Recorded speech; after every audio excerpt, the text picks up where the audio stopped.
Good morning. Last 2 classes में हमने देखा हाइड्रोकाइनेमेटिक्स में पावर ट्रांसमिटिंग डिवाइस जो वर्क करता है, that is fluid coupling which is equivalent to mechanical clutch, and torque converter which is equivalent to gear box. ठीक है। Now we work on machines, we study machines which work on the principle of hydrostatic. अभी तक क्या हो रहा था कि जो फ्लूइड है वो कंटिन्यूस मोशन में रह रहा था। हमने फ्लूइड कपलिंग में भी देखा, टॉर्क कन्वर्टर में देखा, फ्लूइड कभी भी रेस्ट में नहीं आ रहा था। जैसे ही इम्पेलर रोटेट होना स्टार्ट करता था, फ्लूइड भी अपना स्टार्ट कर देता था मूवमेंट। हाइड्रोस्टैटिक के प्रिंसिपल में जो मशीन वर्क करती है उसमें फ्लूइड रेस्ट में रहता है, और जब फ्लूइड रेस्ट में रहता है तो वो फोर्स एक्सर्ट करता है दो कारण से। ठीक है। पहला प्रेशर फोर्स जो कि पूरे सरफेस में लगता है, जिस सरफेस में वो कॉन्टेक्ट में आ रहा है उस पूरे सरफेस में लगता है, and that force is normal to the surface. और दूसरा जो फोर्स लगता है स्टैटिक फ्लूइड से वो होता है ड्यू टू ग्रेविटी, उसके सेल्फ वेट के कारण। फ्लूइड एट रेस्ट का मतलब है कि दो एडजेसेंट लेयर के बीच में किसी प्रकार का कोई भी रिलेटिव मोशन नहीं हो रहा है। ठीक। इस प्रिंसिपल में जो machine power transmitting machine work करती है उसको हम पढ़ेंगे। Again this all this machines which are we are going to learn are not come under the category of turbo machine, क्योंकि टर्बो मशीनरी में क्या रिक्वायरमेंट है, एटलीस्ट एक रोटेटिंग डिवाइस होना चाहिए जो फ्लूइड के साथ इंटरेक्ट करे। लेकिन यहाँ पे हम देखेंगे कोई भी रोटेटिंग डिवाइस नहीं है जो फ्लूइड के साथ इंटरेक्ट कर रहा है। तो अपन स्टार्ट करते हैं पहली मशीन से, जो कि हाइड्रोस्टैटिक पे वर्क करती है। अपनी मशीन है हाइड्रोलिक प्रेस। ठीक है। पहला हम पढ़ रहे हैं हाइड्रोलिक प्रेस। तो ये डिवाइस क्या है? ये डिवाइस ऐसा डिवाइस है जो कि कम फोर्स लगा के अगर हमको ज़्यादा वेट उठाना है तो we use this device. This device work on the principle of Pascal's law. Pascal law क्या बोलता है कि intensity of pressure in static fluid is transmitted equally in all direction. मतलब अगर किसी भी कंटेनर में या कहीं पे भी अगर कोई फ्लूइड है जो कि स्टैटिक कंडीशन में है तो वो हर जगह सेम प्रेशर लगाएगा, और उसका जो प्रेशर है वो इक्वली हर डायरेक्शन में डिस्ट्रीब्यूट होगा। ठीक है। तो उसी प्रिंसिपल से ये हाइड्रोलिक प्रेस हमारा वर्क करती है। It is based on Pascal's law. Pascal law आपको बहुत अच्छे से पता है। इसका कंस्ट्रक्शन में क्या है, देखिए दो सिलेंडर होते हैं, एक ये ज़्यादा डायमीटर का सिलेंडर, एक ये कम डायमीटर का सिलेंडर।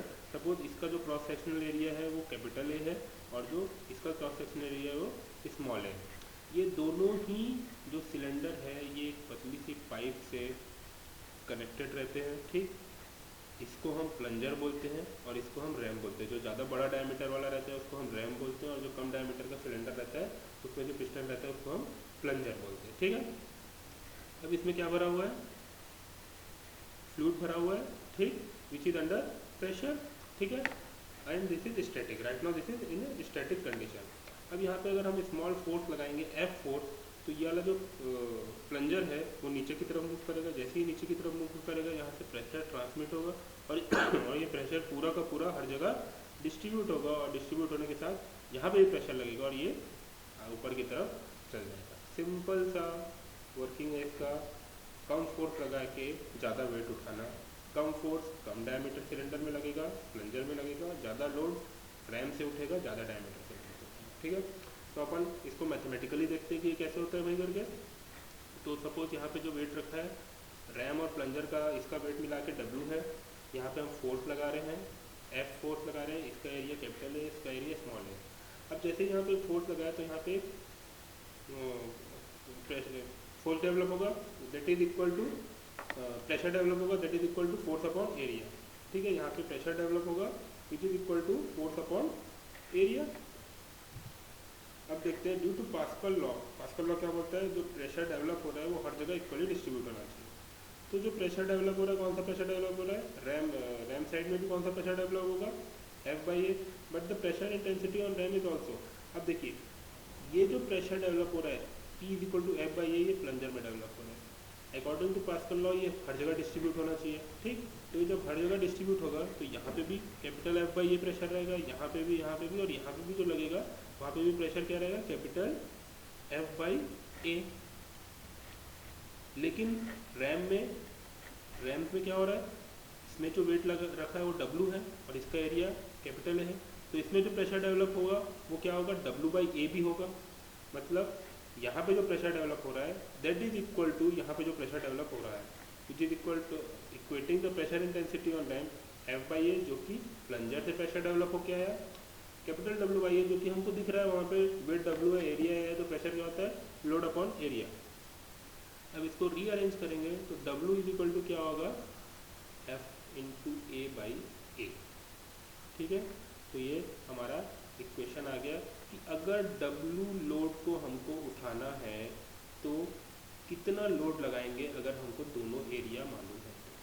ठीक है, अब देखिए क्या हो रहा है, कैपिटल A/A, कैपिटल A ज़्यादा बड़ा होगा, स्मॉल a कम होगा, क्योंकि रैम्प का डायमीटर ज़्यादा है और प्लंजर का डायमीटर कम है, तो हमेशा ये जो F है ये W से कम ही होगा। तो हम कम लोड से ज़्यादा वेट उठा सकते हैं with the help of hydraulic press, जिसको हम हाइड्रोलिक लिफ्ट भी बोलते हैं।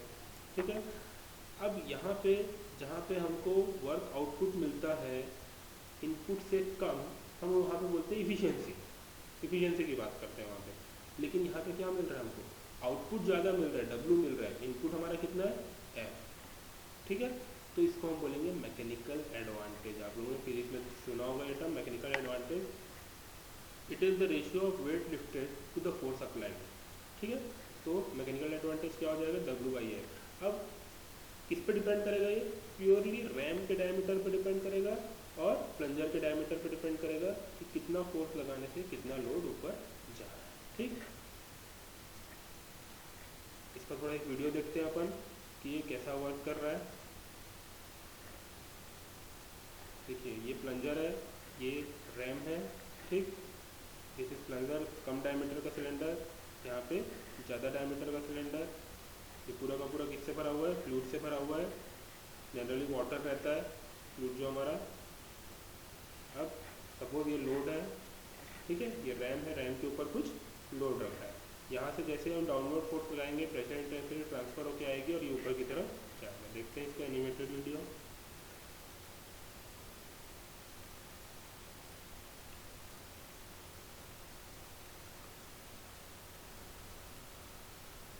ठीक है, जैसे ये पूरा का पूरा फ्लूइड से भरा हुआ है, अब ये फोर्स लगेगा यहाँ पे,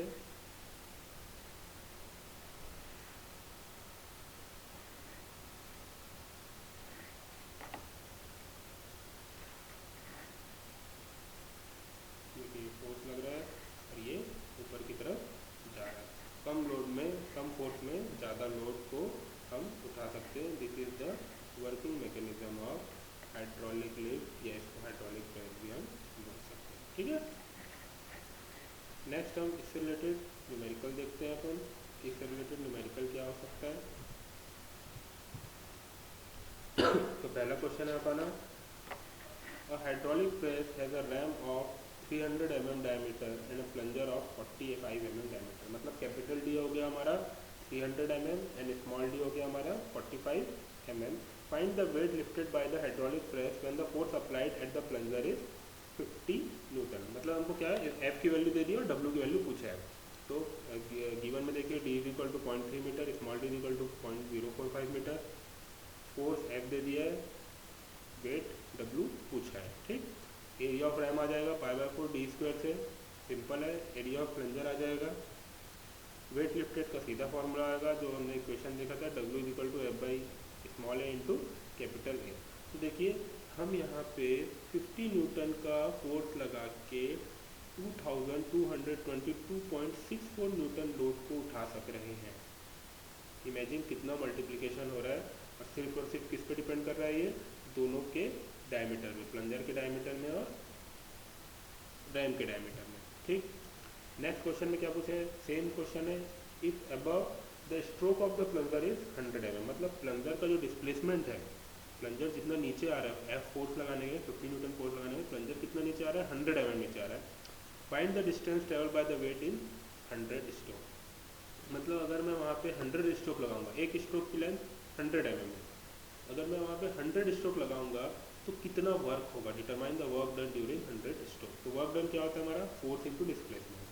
ठीक है, फोर्स हमारा ऑलरेडी ये है कि इतना लोड को हम उठा रहे हैं, ठीक है, प्लंजर में हम कितना भी लोड लगा रहे हैं लेकिन हमारा लोड कितना उठ रहा है 2200। दिस लोड इनटू 100 स्ट्रोक में कितना डिस्प्लेसमेंट होगा वो देखते हैं अपन। Stroke of plunger 100 mm is equal to 0.1 metre. तो number of 100 stroke, number of stroke 100 है, ठीक है। तो volume of liquid displaced by plunger is 1 stroke. जब प्लंजर 100 mm नीचे आएगा तो कितना वॉल्यूम वो डिस्प्लेस करेगा, तो एरिया ऑफ प्लंजर, जितना एरिया रहेगा प्लंजर का इनटू स्ट्रोक। एरिया ए है, स्मॉल ए है, जो कि हम ऑलरेडी कैलकुलेट कर चुके हैं, और स्ट्रोक 0.1 मीटर है, तो ये वैल्यू आ गई इसकी, ठीक है। इतना वॉल्यूम ऑफ वाटर वो डिस्प्लेस करेगा एक स्ट्रोक में, ठीक है। अब ये जितना वाटर डिस्प्लेस करेगा, तो लिक्विड डिस्प्लेस बाय वाटर, ये कहाँ पे जाएगा, रैम पे जाएगा, ठीक है। और उसके अकॉर्डिंग जो रैम है वो अपवर्ड डायरेक्शन में मूव करेगा। तो suppose distance move bye RAM इन 1 स्ट्रोक, क्या होगा, अगेन एरिया, वॉल्यूम सेम रहेगा, तो एरिया इंटू एक्स, एरिया हमको पता है, अगेन कैलकुलेट कर चुके हैं, मल्टीप्लाइड बाई एक्स। हमने एज्यूम कर रहे हैं कि जब प्लंजर 0.1 मीटर नीचे आएगा या 100 mm नीचे आएगा तो जो रैम है वो x मीटर ऊपर जाएगा, लेकिन जितना वॉल्यूम ऑफ लिक्विड प्लंजर से निकलेगा उतना ही वॉल्यूम ऑफ लिक्विड रैम पे आएगा, तो दोनों का वॉल्यूम सेम रहेगा। तो ये वॉल्यूम को a इंटू 0.1 मीटर क्यूब, ये जो वॉल्यूम आया उसको हम इक्वेट करेंगे इससे, ठीक है। तो अब दोनों को इक्वेट करेंगे तो हमको क्या मिलेगा, x की वैल्यू मिलेगी। तो x की वैल्यू कितनी मिली जब हम दोनों को इक्वेट किए, तो 0.00225 मीटर, ठीक है। अब distance move by the plunger in 100 stroke, एक स्ट्रोक में इतना मूव कर रहा है तो 100 स्ट्रोक में इतना मूव करेगा, ठीक। और जब 100 स्ट्रोक में इतना मूव करेगा तो क्या होगा, जब हम इसको मल्टीप्लाई करेंगे वेट से, इसको इस डिस्टेंस को जब हम वेट से मल्टीप्लाई करेंगे, जो वेट हमारा आ रहा है 2264 न्यूटन को जब हम डिस्टेंस से मल्टीप्लाई करेंगे तो जितना भी हमको मिलेगा that is called work done in 100 stroke, ठीक है, जो भी वैल्यू मिलेगी हमको। सेकंड देखते हैं, hydraulic press has a ram of 150 mm diameter, plunger of 20 mm diameter. थोड़ा क्वेश्चन दिख नहीं रहा है, थोड़ा सा कट गया है, कोई बात नहीं, मैं बता देता हूँ। रैम का डायमीटर 150 दिया हुआ है और प्लंजर का डायमीटर 20 mm दिया हुआ है, ठीक। The stroke of the plunger is 200 mm and the weight lifted is 800 metre. Plunger का जो स्ट्रोक है, अगेन वो जो जितने नीचे प्लंजर आ रहा है दैट इज 200 mm, और जो वेट लिफ्ट कर रहा है that is 800 newton. If the distance move by the weight is 1 metre in 20 minute, 1 minute में 20 मिनट में 1 मीटर जो वेट है वो ऊपर की तरफ हो रहा है। तो क्या पूछ रहा है, determine the force applied, power required and number of stroke. तो अपन सबसे पहले गिवन देखते हैं। गिवन में कैपिटल डी है, स्मॉल डी दिया हुआ है, स्ट्रोक लेंथ दी हुई है, कैपिटल डब्ल्यू दिया हुआ है, और वो कैपिटल डब्ल्यू कितना डिस्टेंस मूव कर रहा है 1 मीटर वो दिया हुआ है, और उसको टाइम लग रहा है 20 मीटर। तो सबसे पहले अपन तो जो 2 मीटर दिया है उससे दोनों एरिया निकल जाएगा, कैपिटल ही निकल जाएगा, स्मॉल ही निकल जाएगा, अगेन π/4 d स्क्वायर से। अब हम एज्यूम कर रहे हैं let F is the force applied on the plunger. तो अगर हमारे पास फॉर्मूला है F is equal to W into A/A, तो हमको मिल गया, F की वैल्यू आ गई, सब वैल्यू रखेंगे। तो 14.22 न्यूटन से हम 800 न्यूटन के लोड को उठा पा रहे हैं, ठीक है। सेकंड क्या पूछ रहा है, power required to drive the plunger. Power required मतलब वर्क डन पर सेकेंड। तो वर्क डन पर सेकेंड क्या होगा, weight into distance move per time. Weight कितना है 800 न्यूटन है, हम 800 न्यूटन को उठा रहे हैं, और डिस्टेंस मूव कितना है 1 मीटर, और कितने टाइम में मूव कर रहा है वो 20 मिनट। 20 को अपन मिनट को अपन सेकंड से सेकंड में कन्वर्ट किए तो क्या हो जाएगा अपना 20 इंटू 60 करना पड़ेगा, तो हमको वर्क डन आ जाएगा 800 divided by multiplied by distance per unit time. तो डिस्टेंस 1 मीटर है, टाइम 120 सेकेंड है, 120 सेकेंड सॉरी 1200 सेकेंड है, लेकिन दोनों को 20 मिनट को 60 से मल्टीप्लाई करेंगे तो हमारा आ गया वर्क डन 0.667 न्यूटन मीटर पर सेकेंड। देयरफॉर पावर रिक्वायर्ड कितना हो जाएगा, 1000 से डिवाइड कर देंगे तो किलोवाट में आ जाएगा, ठीक है। थर्ड क्या पूछ रहा है, number of strokes perform by the plunger. Again same volume वाला कॉन्सेप्ट लगेगा जो पिछले क्वेश्चन में लगा है, जितना वॉल्यूम ऑफ वाटर प्लंजर से निकलेगा उतना ही वॉल्यूम ऑफ वाटर रैम में जाएगा। तो volume of water displaced by plunger in 1 stroke क्या होगा, area into stroke length. Plunger का एरिया पता है क्योंकि डायमीटर दिया हुआ है, तो एरिया अपन ने निकाला था यहाँ पे, और उसका स्ट्रोक लेंथ कितना दिया है 0.2। तो जब हम दोनों को मल्टीप्लाई करेंगे तो हमको मिला कि एक स्ट्रोक में इतना वॉल्यूम ऑफ वाटर जो प्लंजर है वो वहाँ से निकलता है, ठीक है। देयरफॉर टोटल इतना ही volume of therefore total volume of liquid displace in cylinder, जो रैम में कितना जाएगा, area of ram into distance move, ram का एरिया ये है, ठीक, और डिस्टेंस मूव 1 मीटर है, हमने देखा 1 मीटर रैम मूव कर रहा है और उसका एरिया इतना है, तो टोटल वॉल्यूम ऑफ वाटर कितना चाहिए रैम में, इतना चाहिए, और प्लंजर से एक स्ट्रोक में इतना जाना चाहिए, इसको इससे डिवाइड कर देंगे हम तो हमको नंबर ऑफ स्ट्रोक मिल जाएगा। अगेन समझिए, प्लंजर के एक स्ट्रोक से कितना वॉल्यूम ऑफ वाटर निकल रहा है, 0.000628, उसके एरिया और स्ट्रोक लाइन को मल्टीप्लाई किए। रैम में कितना वॉल्यूम ऑफ वाटर आना चाहिए, जितना उसका एरिया है इंटू 1 मीटर, हमको वेट को ऊपर की तरफ करना है, तो ये हो गया हमारा इतना वॉल्यूम ऑफ वाटर रैम को चाहिए वेट को 1 मीटर ऊपर उठाने के लिए, ठीक। प्लंजर इतना एक स्ट्रोक में दे रहा है, रैम को टोटल इतना चाहिए, तो इन दोनों को डिवाइड कर देंगे। जब इन दोनों को डिवाइड करेंगे तो ये आपको थोड़ा आखिरी में दिख नहीं रहा है, लेकिन total volume of liquid displace divided by volume of liquid displace plus stroke will give total number of stroke, that is 281 stroke. जब इन दोनों को डिवाइड करेंगे अपन तो 281 स्ट्रोक आएगा।